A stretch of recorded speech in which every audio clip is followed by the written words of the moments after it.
In 2009, Muammar Gaddafi stood before the United Nations, not to ask, but to warn. And in doing so, he may have signed his own death warrant. He tore up the UN Charter on live television, calling it nothing more than a lie.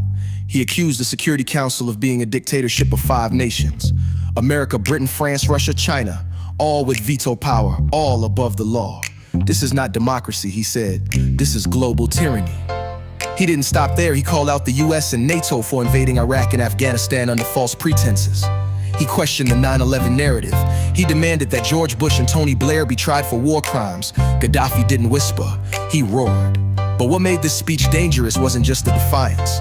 It was the alternative he offered the world. A new Africa, one without begging bowls, one without Western strings. Gaddafi envisioned a United States of Africa, one military, one passport, one voice on the world stage, and at the center of that dream, a single African currency, backed by gold.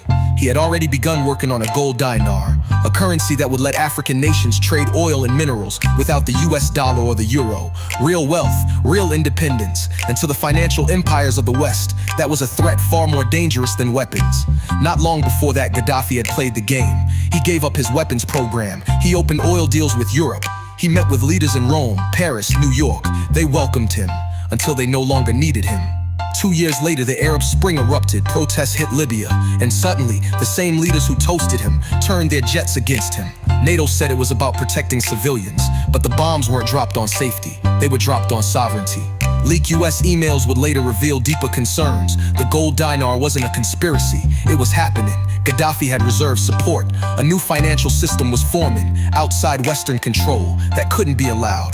Tripoli fell, Gaddafi fled, and on October 20th, 2011, he was captured, beaten, shot. No trial, no courtroom, no debate. After Gaddafi, Libya wasn't free, it was fractured, and the silence cried louder than the bombs. Warlords took over, slave markets returned. A nation once feared for its power became a battlefield for foreign puppets and stolen futures. And in his final moments, bloodied and surrounded, Gaddafi looked up and asked, "What did I do to you?"